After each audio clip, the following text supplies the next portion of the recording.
오늘은 부활주의를 맞이해서 부활의 현장으로 나아가려면이라는 제목으로 하나님 말씀을 은혜로 전하기를 원합니다. 오늘은 예수님께서 우리의 죄를 위해서 십자가에서 죽으시고 부활하신 날을 기념하는 부활주일입니다. 죄인된 우리는요, 죄의 늪에서 빠져 있을 때에 스스로 그 죄의 늪에서 절대로 빠져나올 수가 없어요.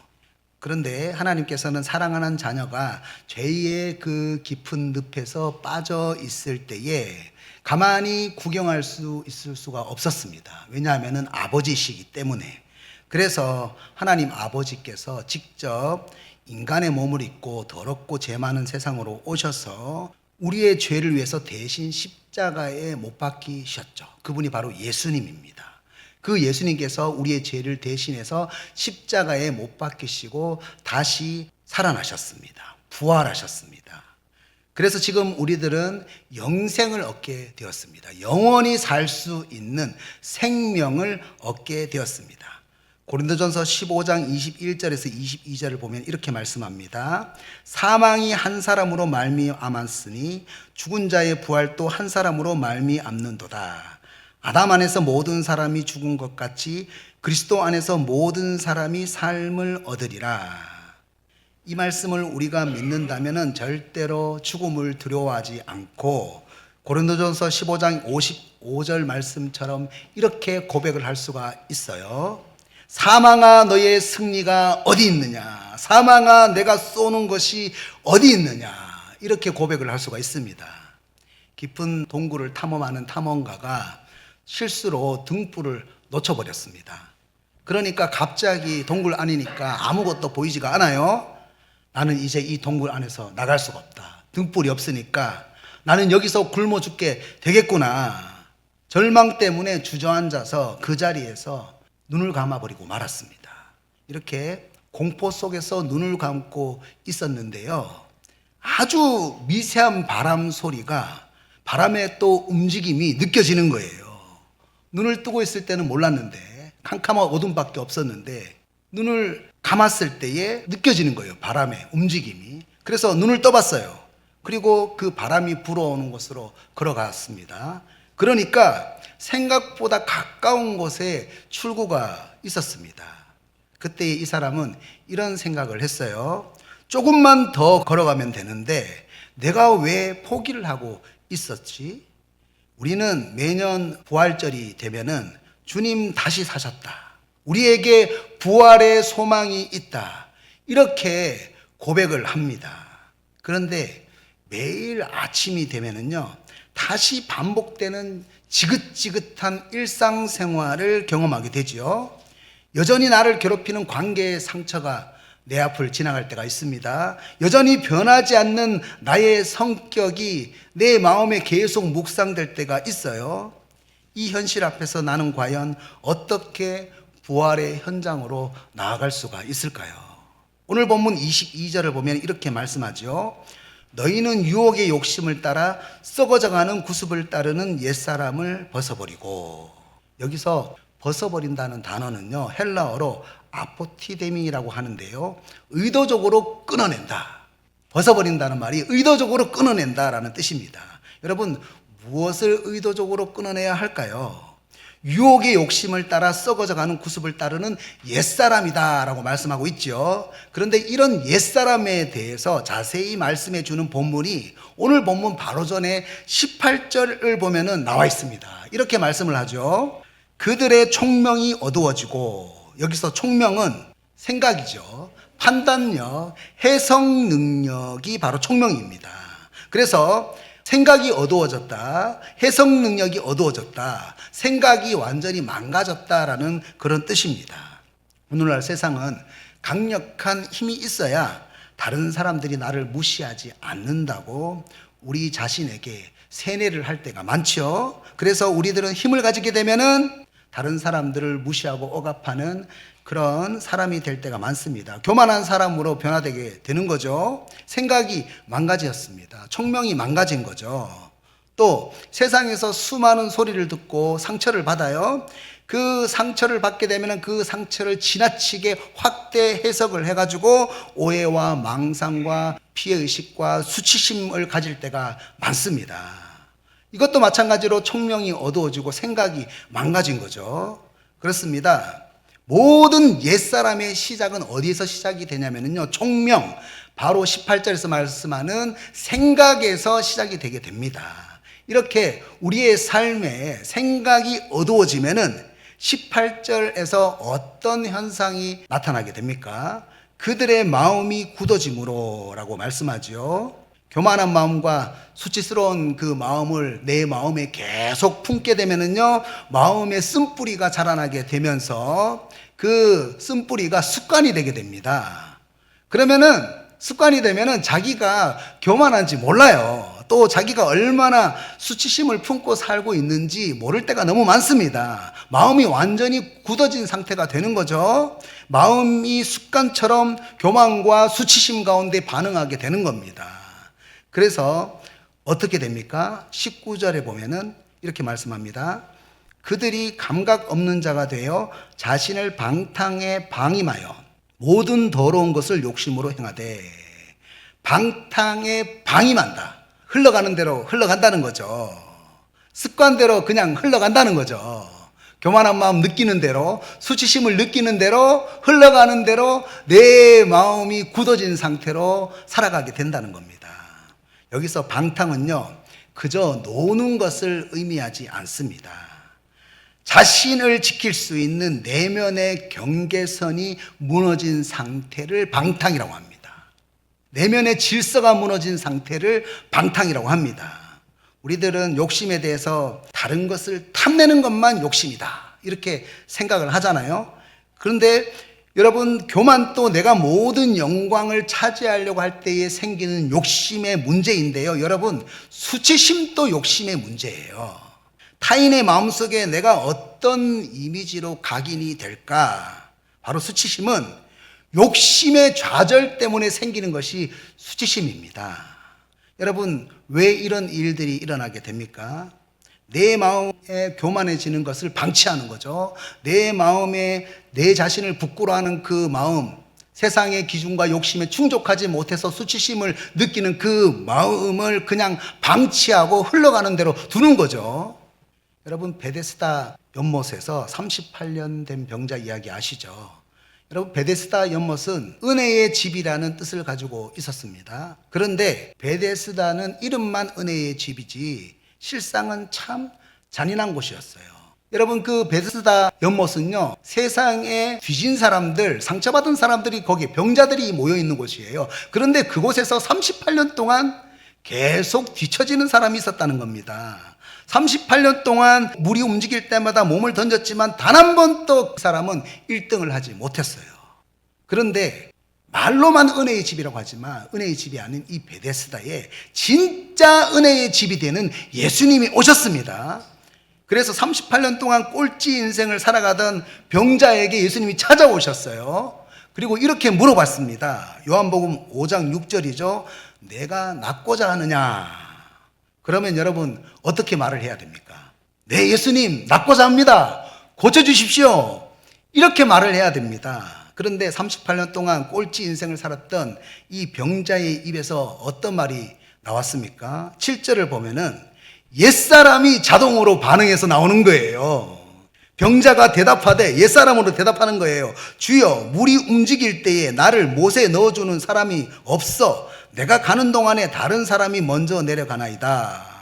낫고 싶냐고 물어봤으면 낫고 싶습니다 라고 대답하면 되는데, 도와주는 사람이 없다고 인맥 탓을 하는 거죠. 내가 가는 동안 다른 사람들이 새치기해서 낫지 못했다고 세상에 대한 원망을 하게 되는 거죠. 여러분, 내가 꼴찌가 될 수밖에 없었던 그 수치심이, 그 패배의식이 영혼에 문신처럼 새겨져 가지고 그 옛사람이 자동 응답기처럼 튀어나왔습니다.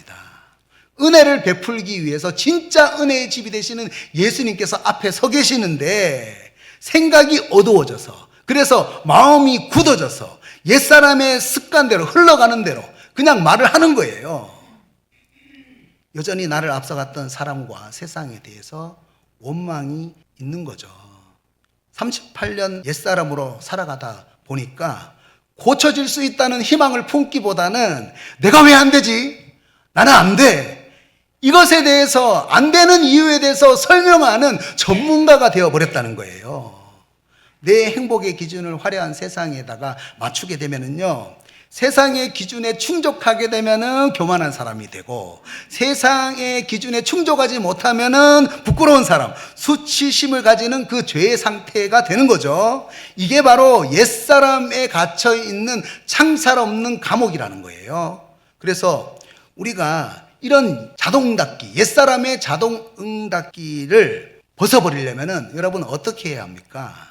여러분, 이제 남들보다 높이 올라가야만 안심하는 그 교만의 목줄과 남들보다 뒤처지게 되면 죽을 것만 같은 그 수치심이라는 쇠사슬을 벗어버려야 합니다. 의도적으로 끊어버려야 합니다. 그래서 오늘 22절에서는 이렇게 말씀합니다. 썩어져가는 구습을 따르는, 구습이라고 하죠. 옛날 구습, 옛날 습관을 벗어버려라, 끊어버려라.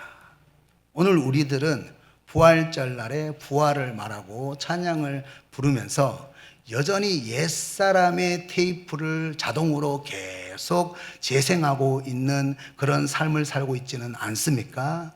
여러분, 옛사람의 자동 테이프를 끊어버려야 됩니다. 벗어버려야 합니다.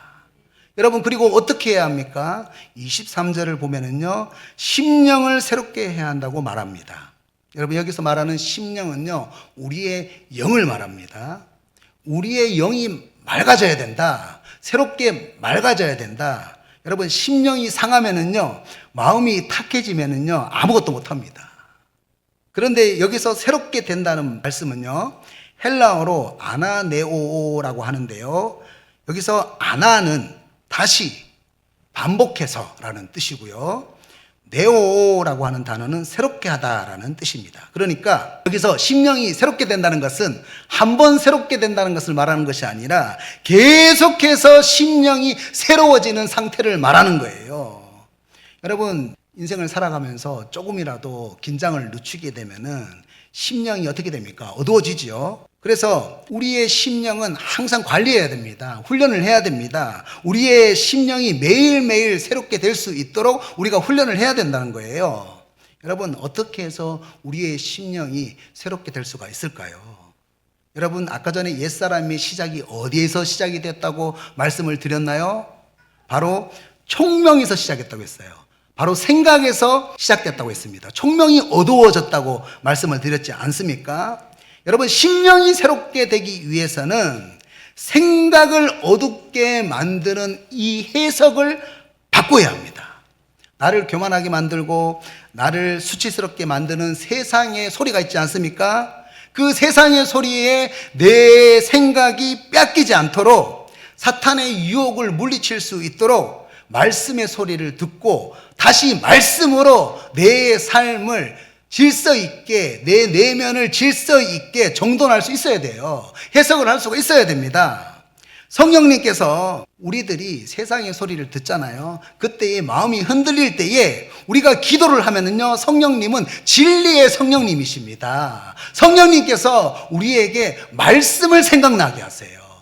말씀을 생각나게 하세요. 그래서 우리가 매일 심령이 새롭게 돼야 되는데, 그러려면 어떻게 해야 됩니까? 매일 성령님을 의지해서 기도할 때에, 그때에 성령님께서 매일 내 마음에 사건 사고가 생길 때마다 내가 그 마음의 심령이 상하는 것이 아니라 성령님이 생각나게 하시는 그 말씀의 해석이 펑펑펑 심령에서, 그 배에서 생수의 강이 흘러나오게 되는 거예요. 그러면 우리의 심령이 날로 날로 매일매일 새로워질 수가 있다는 것입니다. 마틴 로이드 존스 목사님은 이렇게 말했습니다. 당신의 가장 큰 문제는 당신 자신에게 말을 거는 대신, 우리 자신 안에 있는 성령님에게 말을 거는 대신 당신 자신에게서 나오는 목소리를 듣고 있다는 것이다. 사탄의 목소리를 듣고 있다는 그런 말입니다. 피해의식과 정죄감이 당신에게 속삭일 때에 그 소리를 듣지 말고 복음의 진리를 당신 영혼에게 선포하라. 제가 매일 축복송 할 때에 왜 1절 할 때 이렇게 자기 자신을 축복합니까? 내 안에 있는 모든 저주를 주님의 말씀으로 털어내라는 거예요. 털어내십시오. 이번 주 금요일 새벽 설교 본문을 보면요, 이런 말씀이 있어요. 고린도전서 2장 8절인데 세상의 통치자들이 추구하는 지혜는 오직 강함에 있어요. 그래서 그들은 십자가의 지혜를 모릅니다. 십자가를 무시합니다. 십자가의 방법을 우습게 여깁니다. 미련하게 생각합니다. 여러분, 우리가 예수님을 따라가는 삶, 자기 십자가를 지고 가는 삶이 어떻습니까? 정말 바보 같아요. 정말 힘이 없어요. 여러분, 신앙의 길이 승리한다는 사실을 믿고 있습니다. 그런데 현실을 보면은 정말로 힘이 없어요. 눈에 보이지 않아요. 들리지가 않습니다. 과연 이렇게 약한 우리가 승리할 수 있을까 생각해 보면은요, 진짜 먼 나라 이야기 같아요. 정말 맞습니까? 의심이 생길 수가 있는 거죠. 그런데 9절 말씀 보면 이렇게 말씀을 합니다.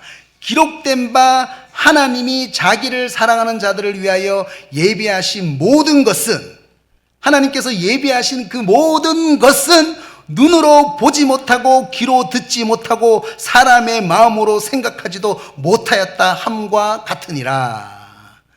그러니까 우리의 눈으로 보이지 않아요. 또 귀로 들리지 않습니다. 마음으로 정말 그렇게 될까 상상이 가지 않습니다. 그런데 결국 우리가 자기 십자가를 지는 그 삶을 살아갈 때에 하나님께서는 그 사랑하는 자들을 위해서 예비하신다. 결국은 승리하게 하신다. 라고 말씀하고 계십니다. 우리가 세상의 소리를 듣는 것이 아니라 하나님의 말씀의 소리를 듣고 그 말씀의 소리를 내 생각에 채우고, 여러분, 그 말씀의 소리가 내 삶의 습관이 되고 그 말씀의 소리가 흘러가는 대로 우리가 해석을 하면서 살아가면은요, 우리의 심령이 매일매일 솟아나는 말씀으로 새로워질 수가 있는 거예요. 여러분, 내 힘으로 무언가 이루었다고 착각할 때에는요, 남을 내려다보게 되는 그 교만이라는 욕심에 사로잡히게 되지 않습니까? 심령이 새롭게 되어야 됩니다. 여러분, 일의 성과가 내가 생각하는 기대에 못 미칠 때에 우리가 남의 소리를 듣잖아요. 남의 시선을 의식하면서 스스로 내 자신을 깎아내리는 그 수치심이 나의 일에 힘을 빠지게 만들어요. 욕심에 충족하지 못할 때 나타나는 그 수치심, 그 수치심을 새롭게 해야 됩니다. 주님께서 주시는 그 말씀으로 우리의 심령을 새롭게 해야 됩니다. 여러분, 결국 교만이나 수치심이나 그 모든 뿌리는 하나님이 아닌 나를 세상의 중심에 세우려고 하는 옛사람의 습관입니다. 여러분, 우리들은 나를 교만하게 만들고 또 수치심이 들게 만드는 모든 세상의 소리에 자동 응답하게 되는 나의 감정을 외면하고 벗어버리고 매일 말씀을 붙잡고 기도할 때에 그 말씀을 생각나게 하시는 그 성령님의 들리는 음성으로 우리의 채널을 돌려야 된다는 거예요. 오늘 본문 24절에서도 분명히 말씀하죠. 하나님을 따라 새 사람을 입으라. 새 사람을 입는다고 표현을 했습니다. 여러분, 군인은 군복을 입고 또 학생은 교복을 입죠. 여러분, 여기서 입는다는 것은요, 어떤 역할에 들어간다. 그러니까 새 사람을 입는다라는 것은 새 사람의 역할에 들어간다. 그런 의미입니다. 여러분, 새 사람의 역할로 살고 싶죠? 그런데 새 사람의 역할로 어떻게 들어가게 됩니까? 다시 24절을 한번 보세요. 이렇게 말씀합니다. 하나님을 따라. 내 힘이 아니에요. 하나님을 따라라고 말씀하고 있어요. 헬라어로 카타데온이라고 하는데요, 하나님의 표준을 따라, 이런 뜻입니다. 하나님을 따른다는 것은 하나님의 표준을 따라, 그러니까 말씀을 따라간다는 거예요. 다시 24절을 보면은 의와 진리도, 여러분 한번 보십시오. 하나님을 따라, 하나님의 표준을 따라, 하나님 말씀을 따라. 의와 진리가 뭡니까? 말씀이에요. 그러니까 이제는 세상적인 기준에 충족하게 되면은 교만해지고 또 충족하지 못하는 그런 수치심을 느낄 때 이런 잘못된 옛사람의 채널에 자동 반응하지 않는다는 거죠. 말씀이 아닌 소리에 대해서는 신경 쓰면 안 돼요. 반응을 하면 안 됩니다. 흘려보내야 되는 거예요. 오직 하나님의 표준이 되는 말씀의 소리를 따르게 되면은요, 다시 새 사람의 옷을 입고 우리가 새 사람의 역할로 들어갈 수가 있다는 겁니다. 여러분, 성경에서 가장 자존감이 높아 보이는 다윗도요, 사실 피해의식과 수치심이 자라기가 정말로 좋은 환경에 있었어요. 시편 27편 10절을 보면은 다윗이 뭐라고 고백을 하냐면은 부모가 나를 버렸다고 얘기했어요. 시편 69편 8절에서는 이렇게 고백했어요. 내가 나의 형제에게 객이 되고 나의 어머니의 자녀에게는 낯선 사람이 되었나이다. 여러분, 다윗이 집안에서 객이 되었다라는 것은요, 가정에서 철저하게 정서적으로 유기가 되었다라는 말입니다. 여러분, 다윗의 아버지 이새는요, 사무엘 선지자가 사울 왕을 이어서 다음 왕이 될 사람을 뽑는다라고 할 때에 막내 다윗은 부르지도 않았어요. 다윗은 가족이라는 울타리 안에서 완전히 지워진 존재였습니다. 정서적으로 유기된 그런 존재였습니다. 얼마나 부정적인 소리를 여러분 많이 들었을까요? 사무엘상 17장 28절을 보면은요, 가정에서 정서적으로 유기되었다는 것을 볼 수가 있는 장면이 있습니다. 다윗이 골리앗 앞에 섰을 때에 그 큰형 엘리압이 불같이 화를 내면서 이렇게 말했어요. 나는 내 교만과 내 마음의 완악함을 아노니 내가 전쟁을 구경하러 왔도다. 다윗의 형 엘리압에게 다윗이 어떤 소리를 들었습니까? 교만하다, 이런 얘기를 들었어요. 여러분, 다윗에게 있는 마음은 교만이 아니라 하나님을 사랑하는 마음이죠. 여러분, 이 말씀을 가만히 묵상을 해보면은요, 사람의 마음이 작동하는 아주 묘한 원리가 숨어 있습니다. 바로 내 마음에 있는 오물을 다른 사람에게 던진다는 거예요. 사실 다윗의 형 그 엘리압은 골리앗 앞에서 사시나무처럼 떨고 있었거든요. 그래서 엘리압은 전쟁터에 있다는 그 사실이 너무 힘들었습니다. 괴로웠고 도망가고 싶었어요. 그런데 눈앞에 하나님을 너무 사랑하는 마음으로 자신감이 넘치는 신앙심이 가득한 동생 다윗이 짠 하고 나타난 거예요. 그 당당한 다윗을 보니까 엘리압의 그 어두운 수치심이 자극을 받게 되는 거죠. 나는 비겁하게 떨고 있는데 너는 왜 그렇게 당당해? 시기심이 생기는 거예요. 그래서 엘리압은 자기의 못난 모습이 들통나는 것 같아가지고 견딜 수가 없는 거죠. 그래서 엘리압이 자기 안에 있는 그 두려운 마음을 인정하기 싫으니까 동생 다윗에게 뭐라고 얘기하는 겁니까? 교만하다라고 말하면서 자기 안에 있는 그 오물을 다윗에게 던져버렸어요. 여러분, 진짜 교만한 마음과 수치심을 가지고 있는 사람은 누구였습니까? 엘리압이었거든요. 그런데 다윗 때문에 내가 지금 화가 난다라고 지금 말을 하면서 공격을 하게 되었다는 겁니다. 우리들도 내 안에 있는 수치심을 가리기 위해서 당신은 교만하다라고 말하면서 다른 사람에게 내 안에 있는 모든 오물들을 투사하면서 공격할 때가 상당히 많습니다. 이것이 바로 부활의 생명이 없는 옛사람의 전형적인 모습이에요. 그런데 이때에 만약 다윗이 이 옛사람의 소리에 완전히 갇혀 있었다면은 그 형의 비난을 넙죽 받아가지고, 아, 나는 그런 사람이구나, 나는 그런 사람이야, 이렇게 옛사람의 옷을 입게 되었을 거예요. 그래, 형 말이 맞아. 내가 너무 교만한 모습을 보였구나. 아버지도 나를 투명인간으로 취급하는데 나 같은 사람이 무엇을 할 수가 있겠어. 이렇게 다윗이 세상이 하는 말에 가치를 두면서 주저앉을 수가 있습니다. 그런데 다윗은 이런 세상의 말에 절대로 귀 기울이지 않았습니다. 사무엘상 17장 37절에서 이렇게 고백했어요. 여호와께서 나를 사자의 발톱과 곰의 발톱에서 건져내셨은즉 나를 이 블레셋 사람의 손에서도 건져내시리이다. 여러분, 사자와 곰은요, 군인들이 정말로 많이 사냥을 했습니다. 그런데 지금 누구와 상대를 하고 있습니까? 모두가 벌벌 떨고 있는 골리앗을 지금 상대를 하고 있어요. 그런데 다윗은요, 과거의 작은 경험을 현재의 큰 사건과 동일하다라고 말을 하고 있습니다. 우리들은요, 과거의 말씀대로 이루어지는 것을 정말로 많이 경험을 했어요. 그런데 막상 내 앞에 큰 문제가 있으면은요, 골리앗의 소리, 또 형 엘리압의 소리에 기가 죽어서 예전에 경험했던 하나님을 까맣게 잊어버리고 과거의 경험을 현재의 경험으로 사용하지 못할 때가 정말로 많다는 거예요. 다윗은요, 가정에서 부모에게조차 버림을 받았습니다.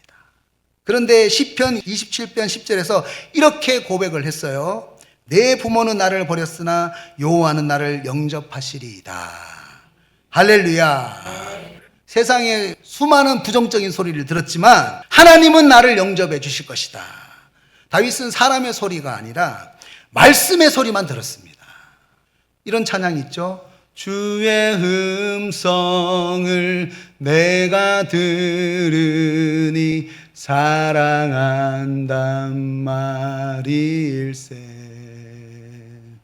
믿는 마음으로 주께 가오니 나를 영접하소서.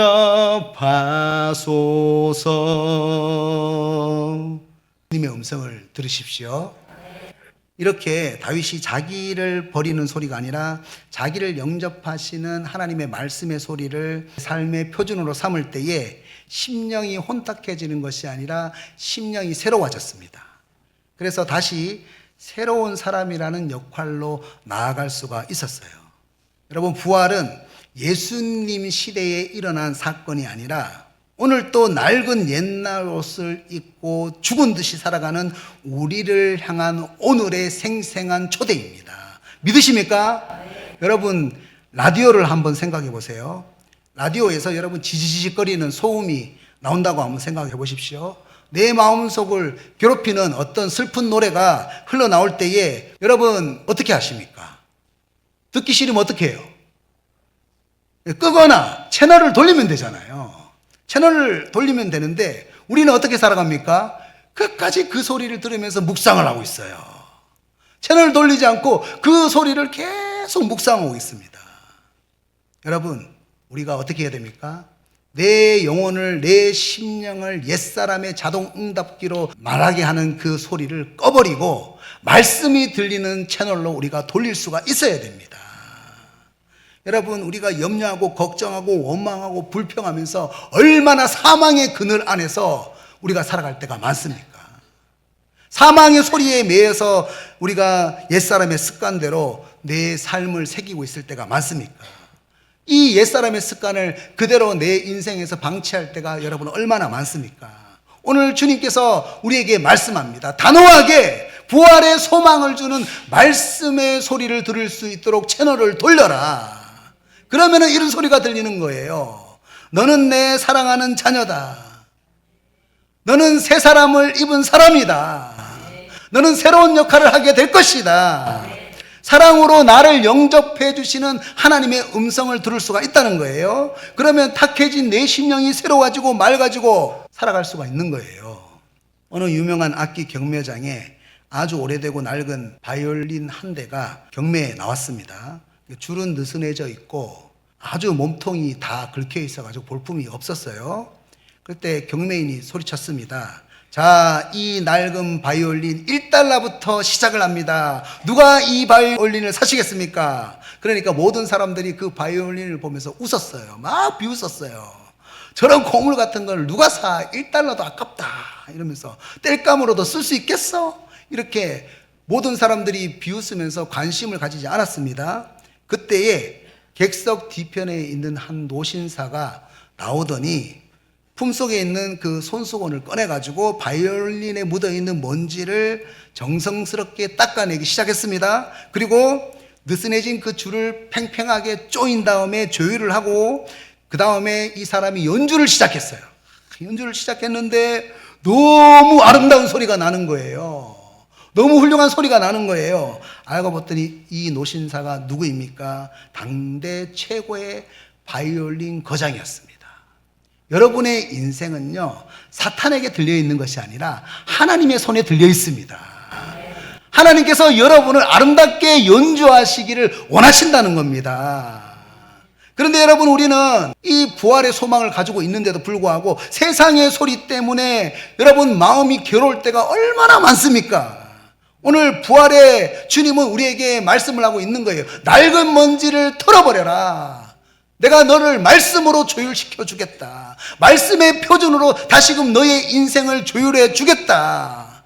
그러면은 너는 심령이 말씀으로 다시금 새롭게 될 것이다. 새 사람을 입게 될 것이다. 새 사람의 역할을 할 수 있게 될 것이다. 주님은 오늘 우리를 들고 연주하기를 원하십니다. 우리는 지금 우리 인생의 최고의 거장이신 주님에게 붙들려 있는 거예요. 너는 소음만 내는 존재가 아니라 가장 아름다운 찬송을 부르는 존재다. 오늘 주님께서 우리에게 말씀하고 계십니다. 여러분, 삶의 현장에서 우리 마음을 교만하게 만들고 수치스럽게 만드는 옛사람의 자동응답기가 내 마음 가운데 소리로 들려질 때에 단호하게 그 소리를 끄고 채널을 돌리고 거장이신 하나님의 말씀의 소리를 들으십시오. 너는 더 이상 세상의 소리에 반응하는 악기가 아니라 하나님의 소리에 연주하는 악기다. 하나님의 말씀의 소리에 찬송하는 악기다. 오늘 하나님께서는 여러분 마음에 그 말씀을 선포하기를 원하십니다. 오늘 이 시간 이 말씀을 마음에 새기시고 부활의 현장으로 나아가기 위하여 낡은 원망과 교만의 채널을 끄고 오직 말씀의 소리만 듣고 부활의 찬송, 부활의 노래를 여러분의 삶에서 부르시기를 축복합니다. 축복합니다.